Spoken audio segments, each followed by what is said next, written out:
All right, hello everyone. This is the Pro Wrestling Program, and we are going to be reviewing Raw from November 20th, 2023, the Go Home Raw episode for Survivor Series. War Games in Chicago. It's getting there.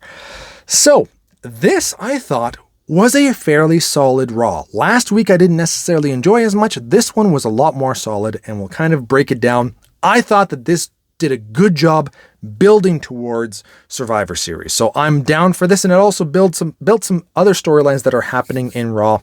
I like this.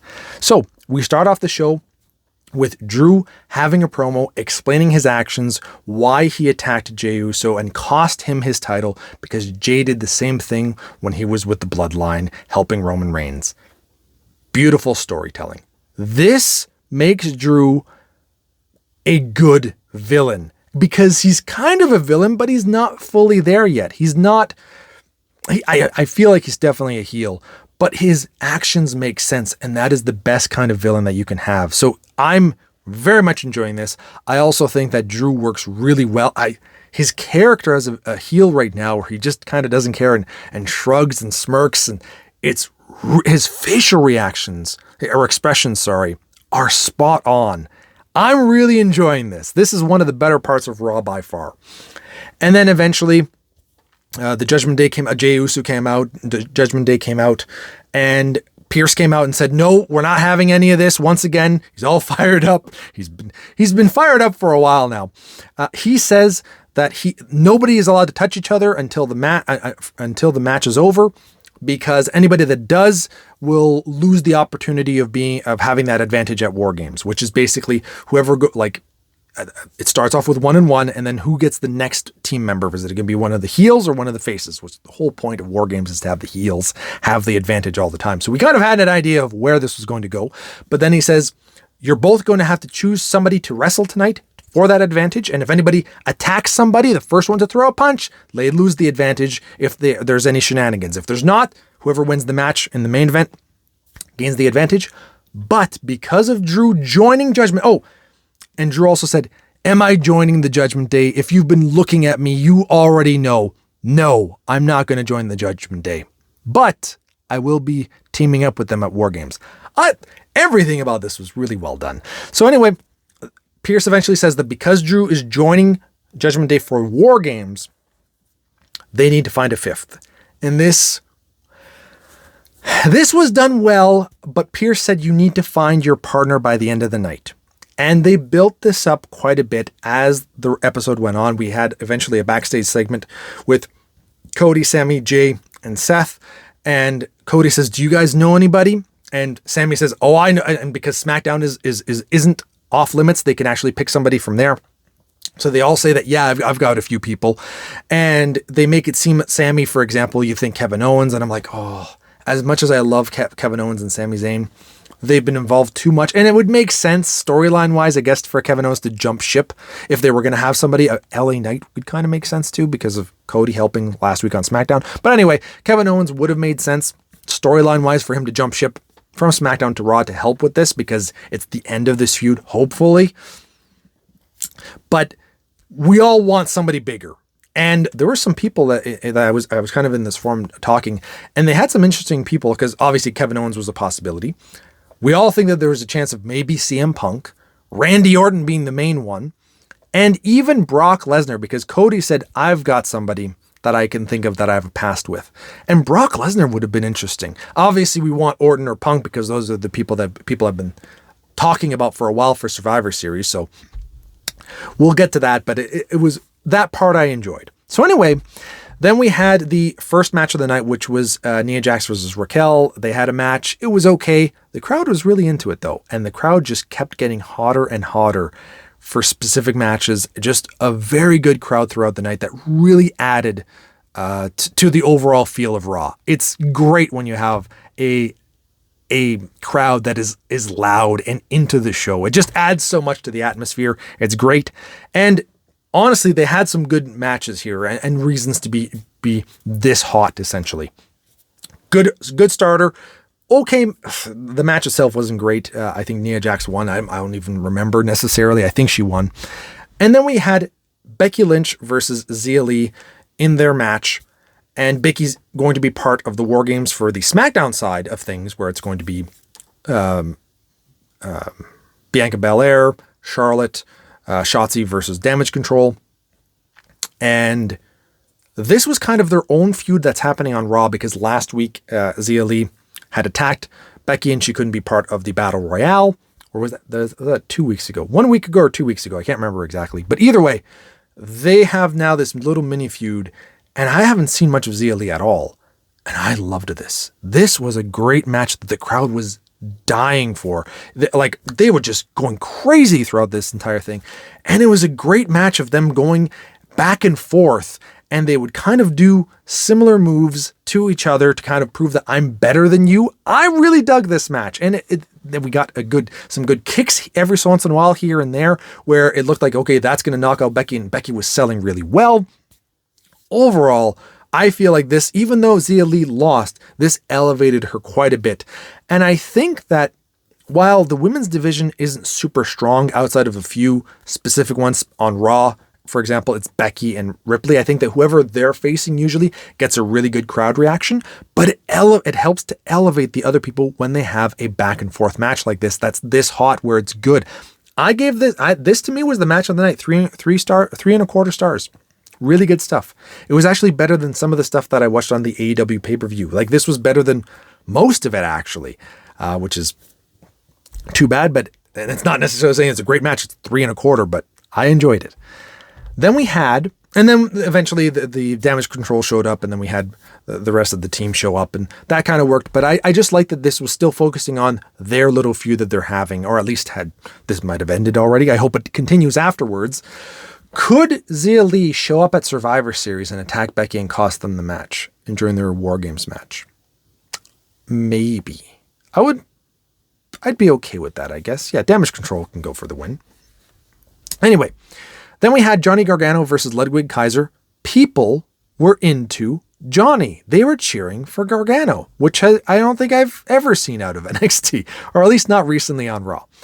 But this was a pretty good match that I think would have just a few more minutes and we could have had a really good back and forth match. Eventually, Gargano gets the win over Ludwig.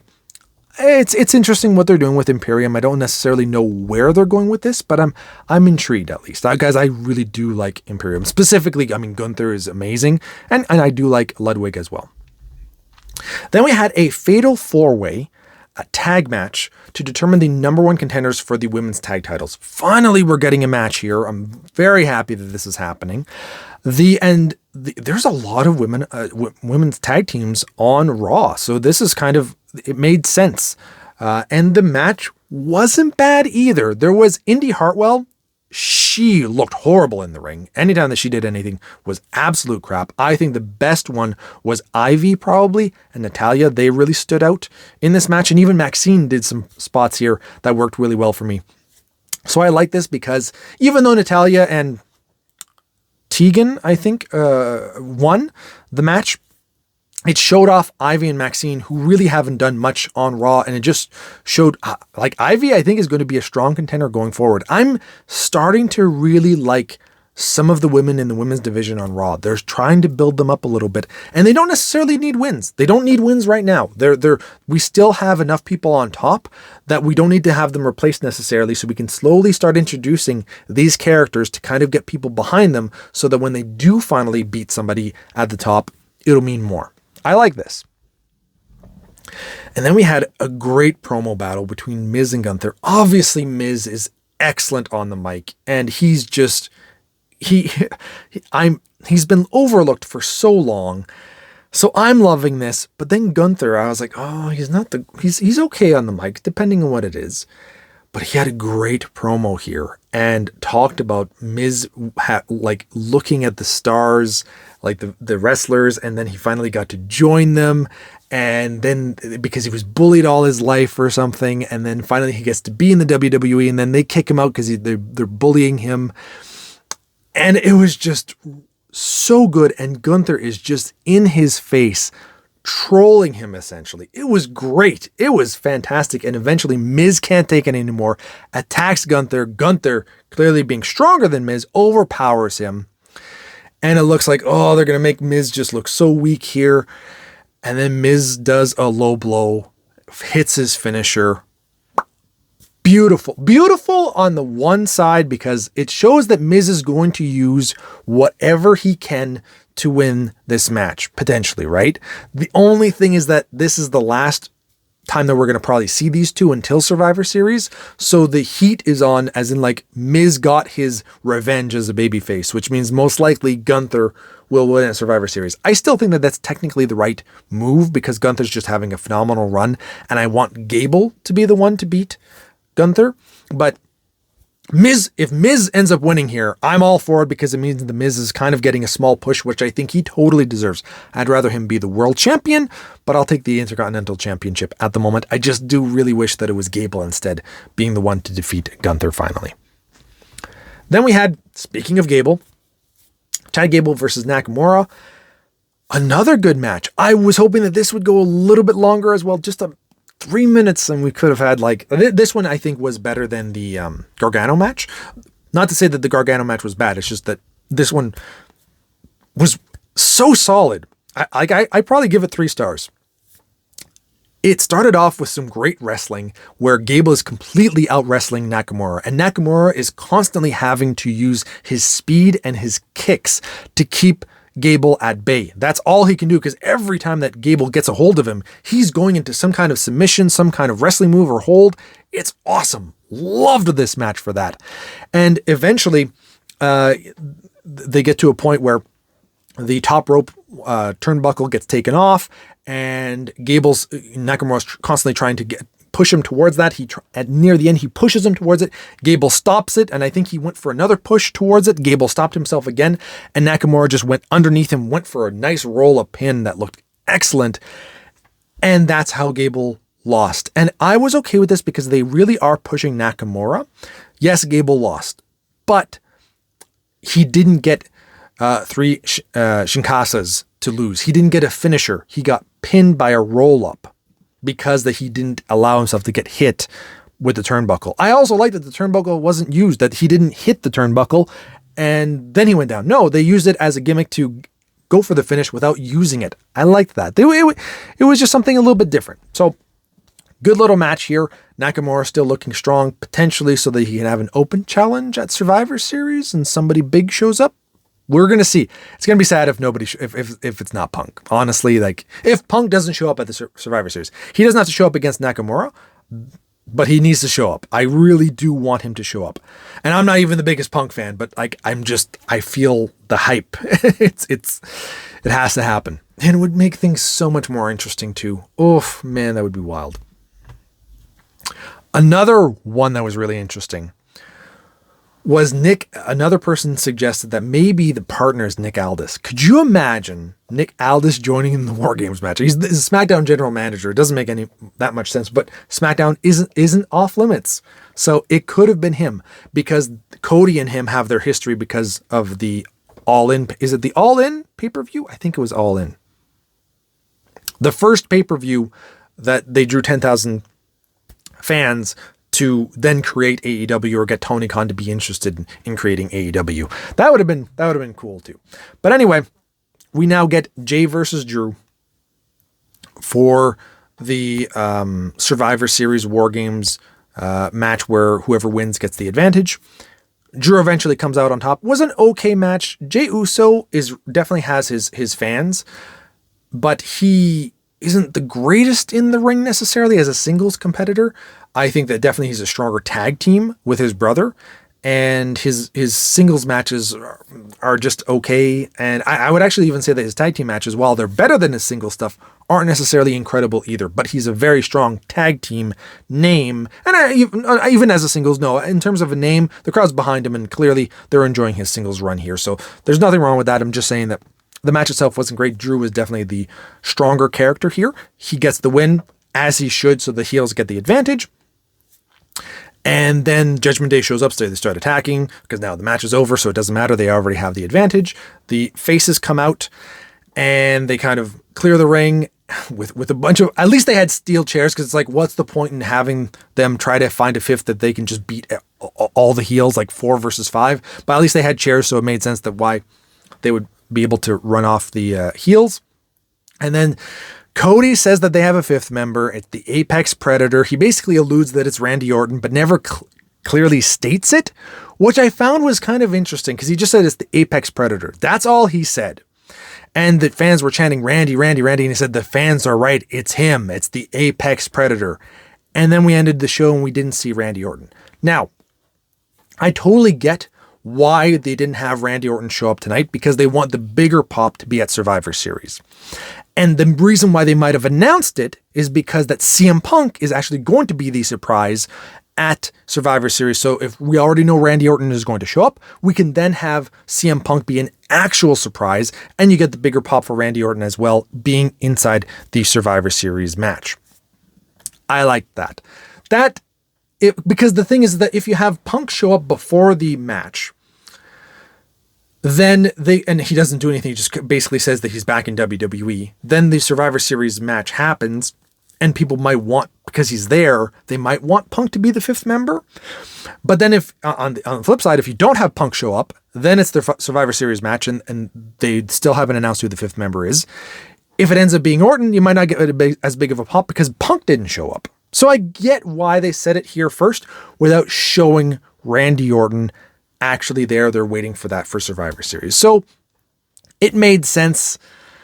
It's just really going to be interesting to see what happens with Punk at Survivor Series. But overall, they did a great job building up Survivor Series with this show.